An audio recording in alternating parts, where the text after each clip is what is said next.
مرحبا بكم في هذا الفيديو الخاص بنادي ريال مدريد، أحد أعظم أندية كرة القدم في العالم. سنأخذكم في جولة شاملة حول تاريخ النادي، بداياته، إنجازاته في الدوري الإسباني والبطولات الأوروبية والعالمية، رؤسائه، مقره، ملاعبه، ألوانه وشعاره، أهم لاعبيه. تأسس نادي ريال مدريد في 6 مارس عام 1902 تحت اسم نادي مدريد لكرة القدم. وكانت فكرة تأسيس النادي من مجموعة من عشاق كرة القدم في العاصمة الإسبانية مدريد. أول رئيس للنادي كان خوان بدروس روبيو، وبدأ الفريق في بناء سمعته كلاعب أساسي في كرة القدم الإسبانية. يقع مقر نادي ريال مدريد في العاصمة الإسبانية مدريد. ويمتلك النادي ملعب سانتياغو برنابيو الشهير، الذي يعد واحدا من أكثر الملاعب شهرة في العالم، بسعة تزيد عن 81,000 مشجع، بالإضافة إلى ملعب التدريب في فالديباس، الذي يعتبر من أفضل مرافق التدريب في العالم. ألوان نادي ريال مدريد التقليدية هي الأبيض الكامل، وهو اللون الذي يعكس النقاء والتميز.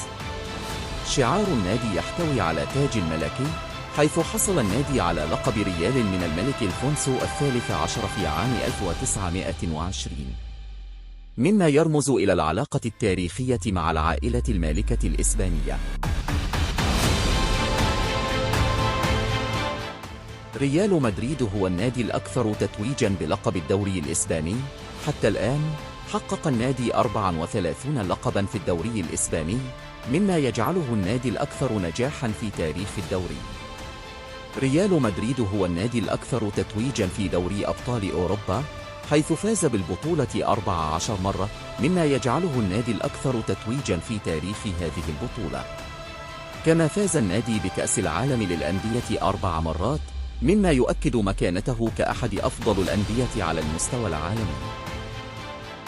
تولى قيادة النادي العديد من الرؤساء الذين كان لهم تأثيراً كبيراً في تشكيل هوية ريال مدريد، من بينهم سانتياغو برنابيو، الذي كان له دوراً كبيراً في بناء ملعب النادي وتطوير الفريق. ومن الرؤساء البارزين أيضاً فلورنتينو بيريز، الذي يشغل حالياً منصب الرئيس، وقاد النادي لعصر جديد من النجاح والهيمنة على كرة القدم الأوروبية. مر على ريال مدريد العديد من النجوم الذين تركوا بصمة كبيرة في تاريخ النادي، من أبرزهم فريدو دي ستيفانو، الذي قاد الفريق في الخمسينيات والستينيات، وكريستيانو رونالدو، الذي أصبح الهداف التاريخي للنادي، وساهم في تحقيق العديد من البطولات. كما لا ننسى زين الدين زيدان، راؤول غونزاليس، وفرانشيسكو خينتو.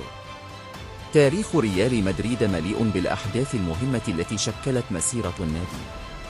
من أبرز هذه الأحداث الفوز بالكأس الأوروبية العاشرة في عام 2014، التي كانت لحظة تاريخية للنادي وجماهيره، وكذلك الاحتفال بالذكرى المئوية لتأسيس النادي في عام 2002، الذي شهد العديد من الفعاليات والاحتفالات. ريال مدريد ليس مجرد ناد لكرة القدم، بل هو أسطورة حية تواصل كتابة التاريخ بأحرف من ذهب. بفضل جماهيره العريضة وإنجازاته الكبيرة، يبقى ريال مدريد في القمة، ملهما لأجيال من عشاق كرة القدم حول العالم.